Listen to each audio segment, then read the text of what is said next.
Friends, Bindya ಚಾನಲ್ಗೆ ಸ್ವಾಗತ ಸುಸ್ವಾಗತ. ನೋಡಿ, ನಾನು ಇವತ್ತು ಆನ್ಲೈನಲ್ಲಿ ಆರ್ಡ್ರ್ ಮಾಡಿದ್ದು ಬೋಟಿ ಮಸಾಲ. ಸೊ ನಾನು ಬೋಟಿನ ಮನೇಲಿ ಮಾಡಲ್ಲ, ಯಾಕಂದರೆ ನಾವು 3 ಮೆಂಬರ್ಸ್ ಇರೋದು. ಸೊ ಅದು ಬೋಟಿ ತೊಗೊಂಡ್ರೆ ತುಂಬ ಆಗುತ್ತೆ.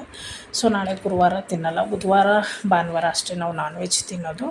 ಅದಕ್ಕೋಸ್ಕರ ಇವತ್ತು ಸ್ವಲ್ಪ ಮನೆಯೆಲ್ಲ ಕ್ಲೀನ್ ಮಾಡೋದು ಇತ್ತು. ಅದಕ್ಕೋಸ್ಕರ ನಾನು ಬೋಟಿ ಮಸಾಲ ತರಿಸ್ಬಿಟ್ಟೆ ಆಚೆ ಆನ್ಲೈನಲ್ಲಿ. ಸ್ವಿಗ್ಗಿ ಆರ್ಡ್ರ್ ಮಾಡಿದ್ದು. ತುಂಬ ಚೆನ್ನಾಗಿತ್ತು, ಟೇಸ್ಟ್ ಅಂತೂ ತುಂಬ ಇದು 2ನೇ ಟೈಮ್ ತರಿಸಿದ್ದು, ಅದಕ್ಕೆ ನಿಮಗೆ ವೀಡಿಯೋ ಮಾಡಿ ತೋರಿಸ್ತಾ ಇದ್ದೀನಿ. ಸೊ ಇದು ನಾನು ಮುದ್ದೆ ಮಾಡಿದ್ದೆ, ಮುದ್ದೆಗಂತೂ ಸೂಪರಾಗಿದೆ. ಮತ್ತು ಲಾಸ್ಟ್ ಟೈಮ್ ಚಪಾತಿಗೆ ಪೂರಿಗೆಲ್ಲ ಸಕ್ಕತ್ತಾಗಿತ್ತು. ನೋಡಿ, ಗಟ್ಟಿಗಿದೆ ಮತ್ತು ಮಸಾಲೆ ಎಲ್ಲ ತುಂಬಾ ಇಲ್ಲ, ಕಡಿಮೆನೂ ಇಲ್ಲ, ಕರೆಕ್ಟಾಗಿತ್ತು. ಮತ್ತು ಪೀಸಸ್ಸು ಅಷ್ಟೇ ಮೀಡಿಯಮ್ ಸೈಜಲ್ಲಿ ಬೋಟಿ ಇತ್ತು. ಚೆನ್ನಾಗಿ 2 ತೊಗೊಂಡಿವಿ. ಒಂದಂದರೆ ಲಾಸ್ಟ್ ಟೈಮ್ ಸಾಲಿಲ್ಲ, ಈ ಸತಿ 2 ಬೋಟಿ ತೊಗೊಂಡಿವಿ ನಾವು. ತುಂಬ ಚೆನ್ನಾಗಿತ್ತು. ನಿಮಗೂ ಯಾರಿಗಾನ ಇಷ್ಟ ಆದರೆ ಈ ಥರ ಒಂದು ಸ್ಮಾಲ್ ಫ್ಯಾಮಿಲಿ ಬೋಟಿ ಮಾಡೋಕ್ಕೆ ಬರದೇ ಇರೋರು ಈ ಥರ ಆನ್ಲೈನಲ್ಲಿ ತೊಗೋಬೋದು ಅಂತ ಹೇಳೋಕ್ಕೆ ಇಷ್ಟಪಡ್ತೀನಿ.